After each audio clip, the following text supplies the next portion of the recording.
Bonjour à toutes et à tous. Donc, je suis très contente d'être là aujourd'hui pour vous parler de travaux qu'on a conduits dans le cadre du projet européen PILO.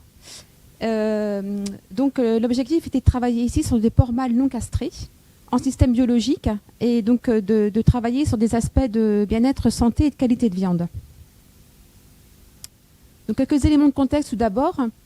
En France, depuis le 1er janvier 2022, en bio comme en conventionnel, la castration à vif des porcelets est interdite, des porcelets mâles. Donc, il faut la pratiquer avec anesthésie locale ou générale et analgésie jusqu'à l'âge de 7 jours dans les deux systèmes de production. L'agriculture bio ayant quand même pour objectif de garantir un niveau élevé de bien-être animal, c'est indiqué dans la réglementation européenne. Il nous semblerait cohérent de supprimer cette castration parce qu'en fait, on sait que les traitements de prise en charge de la douleur ne la suppriment pas totalement pendant et après l'acte de castration. Et puis aussi, évidemment, c'est pour maintenir l'intégrité physique des animaux qu'on souhaite ne plus les castrer dans ces systèmes biologiques. Donc, quels sont les avantages et inconvénients de l'élevage de porcs mâles non castrés? Donc ça, ce sont des résultats de travaux réalisés essentiellement en élevage conventionnel. Il y en a eu très peu de faits en bio, en fait. Et bon, on peut considérer que ce sont les mêmes types de réponses. D'abord, un arrêt de la castration, ça implique pas de douleur évidemment liée à cet acte, pas de risque sur la santé de l'animal lié à la plaie. Et ça évite une tâche pénible pour les éleveurs et pour les salariés. Et ce matin, en discutant, j'ai compris que c'était un critère aussi pour des salariés, pour travailler en élevage porcin, de plus castrer, de plus avoir à le faire. Un autre intérêt économique, c'est une meilleure conversion alimentaire et moins de rejet azoté des porcs mâles non castrés par rapport aux mâles castrés. Donc un intérêt économique direct. Des carcasses plus maigres avec un meilleur taux de muscle des pièces, et c'est le critère de paiement, y compris en bio. Donc forcément, il y a un critère aussi économique, un intérêt économique sur ce caractère. Par contre, des inconvénients qu'il faut pouvoir prendre en compte, c'est davantage de comportements délétères entre animaux, notamment des mondes sexuels et des agressions quand ils deviennent pubères. Et donc des risques de mal-être, évidemment, des porcs entre eux. Donc il faut adapter la conduite d'élevage. Il y a des moyens pour réduire ces risques. Et puis un risque d'odeur désagréable de la viande, soit au moment de la préparation, de la cuisson, ce qu'on appelle les odeurs sexuelles de porc mâle entier. Et donc il faut détecter pour trier les carcasses et les utiliser à bon escient. Les carcasses sont saines de toute façon. Ce n'est pas un problème de sécurité sanitaire. C'est un problème de goût et d'odeur qui sont aversifs pour les consommateurs. Donc l'idée, c'est de mieux profiter des avantages des porcs mâles non castrés et de réduire les inconvénients. Donc pour ça, il faut mieux les connaître, notamment donc les quantifier, connaître les sources de variation et les leviers potentiels, notamment au système bio, avec des conditions d'élevage un petit peu particulières, on va dire, par rapport au conventionnel. Donc ces défauts d'odeur de viande de Véra, ils sont dus principalement à deux molécules, l'androsténone et le scatol. Donc l'androsténone, c'est un stéroïde sexuel qui est synthétisé par les testicules au moment de la puberté. Il se stocke dans le tissu gras. Et le scatol, c'est issu de fermentation au niveau du côlon. Donc c'est synthétisé chez tous les types d'animaux, mais plus chez les mâles non castrés. Et donc c'est stocké également dans le tissu gras. Quelques points importants par rapport à ça, c'est que la quasi-totalité des consommateurs est sensible au scatol, qui est une odeur donc de fesses, et une partie seulement des consommateurs n'est peu ou pas sensible à l'androsténone, qui a plutôt des odeurs d'urine. Pas forcément agréables, mais bon, voilà. Et donc, les produits issus des carcasses odorantes ont plus ou moins de risques d'être rejetés par les consommateurs. Ça dépend du produit. Plus le produit est gras, plus il aura des risques, puisque ces molécules sont stockées dans le gras. Ça dépend s'il est consommé chaud ou froid. Et ça dépend également de la sensibilité des consommateurs. Donc, en fait, pour développer la production de porcs mâles non castrés, en bio comme en conventionnel, il faut réduire le risque de carcasses odorantes et bien identifier les carcasses odorantes sur la chaîne d'abattage. Alors, comment réduire ces risques? En fait, les facteurs de variation et les leviers d'intervention en élevage, pour l'androsténone, c'est surtout la génétique qui va déterminer les teneurs, mais également l'âge et le poids à l'abattage. Plus les animaux sont âgés, plus on a des risques. Également, le statut hiérarchique, dans une moindre mesure, et l'environnement, notamment l'éclairement, pendant la phase d'élevage. Et puis pour le scatol, c'est beaucoup plus l'environnement de l'animal, notamment la propreté donc du sol, de la case, le renouvellement de l'air, pour éviter que l'animal réabsorbe par sa peau le scatol issu des fesses ou par les poumons. L'alimentation qui peut jouer un rôle très important, on le verra tout à l'heure. Et puis l'état de santé, évidemment, s'il y a des risques de diarrhée, on a des risques de se composer. La génétique joue aussi un petit peu un rôle. Et il y a des interactions entre les deux. Généralement, plus on a d'androsténone, plus on va avoir de scatol, généralement. Alors, comment on détecte les carcasses qui présentent ces risques d'odeur à l'abattoir? En France, il y a une méthode qui est mise en place, et dans beaucoup de pays européens, c'est la méthode du nez humain. Donc, c'est une méthode qui est basée sur quelque chose d'assez simple, en fait. C'est qu'on chauffe la carcasse, le gras de carcasse au niveau du cou. C'est une zone qui est assez épaisse en gras. Il y a un sniffing, donc des opérateurs sont entraînés pour évaluer ça. Ils notent les carcasses, si elles sont odorantes ou pas. Donc maintenant, il y a une grille qui a été développée par une apport avec l'appui de l'INRA et donc et des FIP et qui est basée sur 5 niveaux d'odeur. Et puis donc les carcasses sont triées en conséquence et les carcasses odorantes sont écartées et sont traitées autrement. Les avantages, c'est facile à mettre en œuvre en abattoir. Le résultat est immédiatement disponible et on détecte très bien les carcasses très odorantes. C'est assez peu coûteux. Les inconvénients, c'est que malgré la sélection des opérateurs et leur formation, il faut un suivi et il y a quand même une part de subjectivité. Les carcasses moyennement odorantes ne sont pas toujours bien détectées par les opérateurs. Et puis, il faut un système de formation et de suivi en continu, donc c'est quand même un petit peu lourd à réaliser, mais malgré tout, c'est quand même la méthode adaptée. Autrement, il y a des méthodes biochimiques, mais qui sont très onéreuses, ou sinon qui ne sont pas assez rapides. Donc, c'est assez compliqué de faire ça en abattoir. Donc, dans tout ce contexte, on a voulu travailler dans le cadre du projet européen Pilot, à travers 2 études. Et les objectifs globaux étaient d'évaluer, de pouvoir élever des porcs mâles non castrés, tout en limitant les inconvénients donc, de comportement et des défauts d'odeur dont je viens de parler. L'objectif final étant d'arrêter la castration chirurgicale des porcs mâles dans des bonnes conditions pour les animaux, pour les éleveurs et pour les consommateurs. Donc on a travaillé donc plusieurs leviers dans le projet Pilot. D'abord le type génétique et la réduction du poids à l'abattage. Ça a été fait surtout pour réduire le risque lié à l'androsténone. Et donc c'est une étude qu'on a conduite à INRAE en station expérimentale. Et puis une autre étude s'intéressait à l'alimentation et à la conduite de la litière et pour ici réduire le risque lié au scatol. Et ça a été conduit par nos collègues de l'IFIP en élevage commercial. Donc pour l'étude INRAE qui visait surtout, qui mettait en œuvre le type génétique et le poids à l'abattage, l'objectif était de comparer des porcs mâles croisés piétrins sur truie large white par rapport à des durocs sur truie large white, sur des indicateurs de santé et de bien-être en élevage, des performances de croissance, composition des carcasses, et puis bien sûr la qualité de la viande et la teneur en composés odorants. Et on a également travaillé à prédire le risque d'odeur en fonction de la réduction du poids à l'abattage, et ceci à partir de la teneur dans le plasma d'une hormone qui est fortement associée aux teneurs en androsténone du gras. Alors pourquoi ces 2 types génétiques?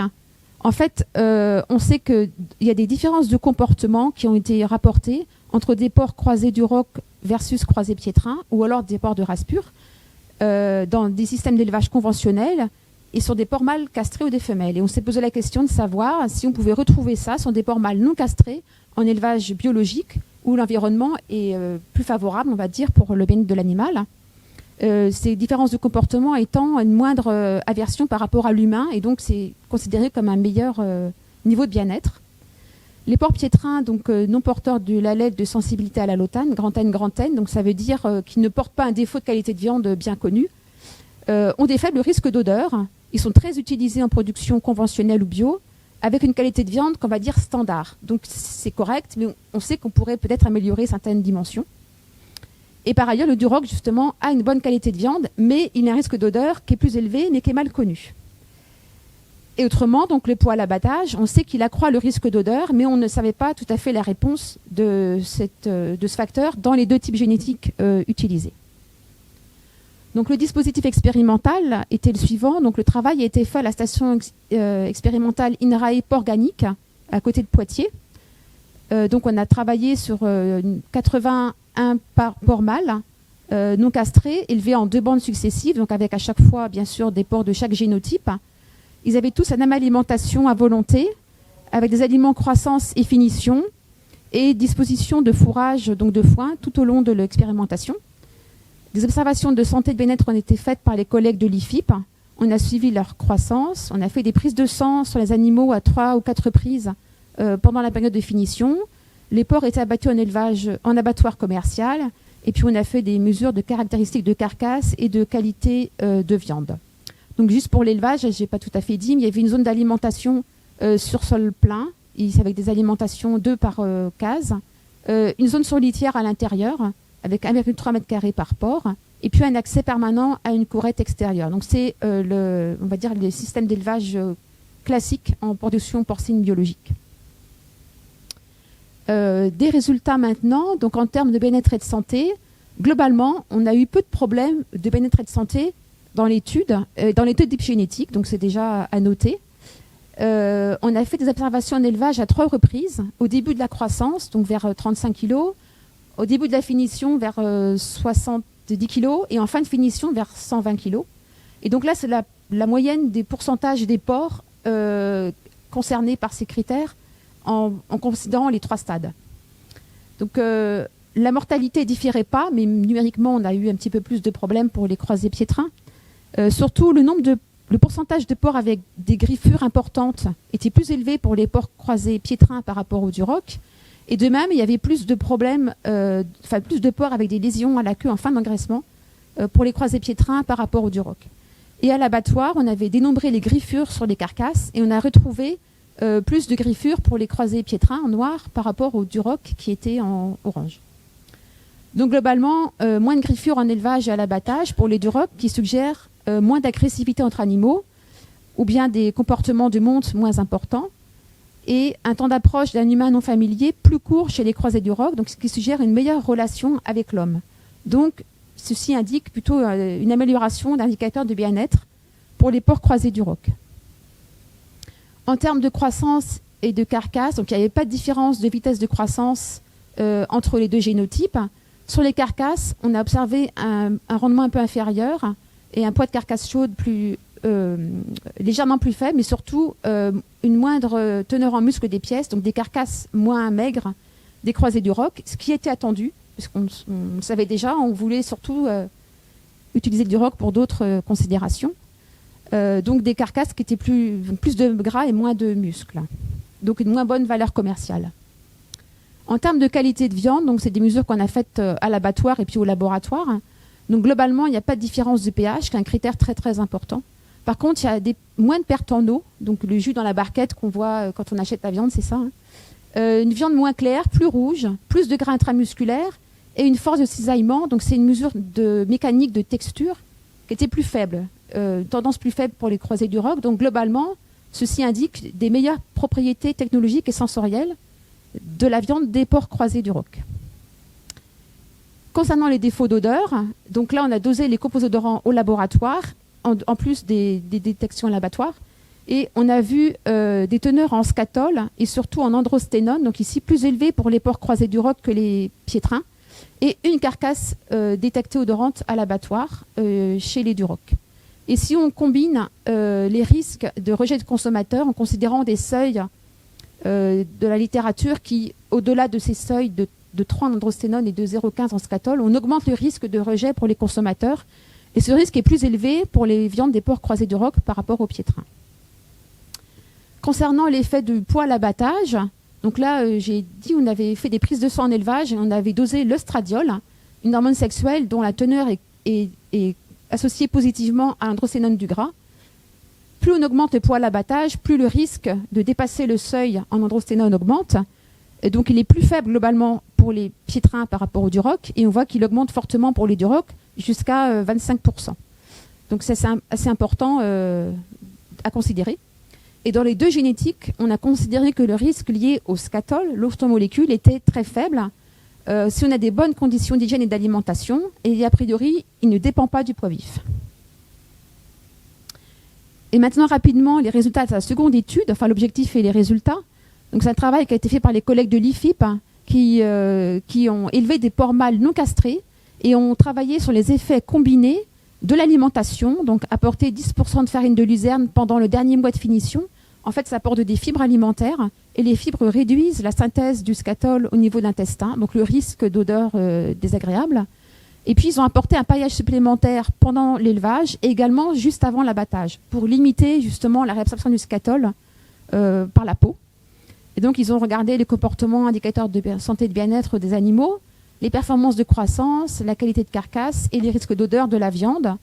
Donc, ces travaux-là étaient faits dans un élevage d'une ferme d'un lycée agricole, Heureux, donc tout près d'ici, en 4 bandes successives. À chaque fois, donc, une case témoin, une case essai. Et donc, les résultats, donc, je n'ai pas détaillé, mais globalement, il n'y a pas d'effet du traitement sur les indicateurs de santé et de bien-être, la croissance, le poids de carcasse, le TMP. Une réduction importante de la teneur en scatol et plus modérée en androsténone, donc avec le lot essai. Et donc, vous voyez surtout qu'il y a beaucoup moins d'animaux, de pourcentage, qui dépassent les seuils qu'on a indiqués tout à l'heure.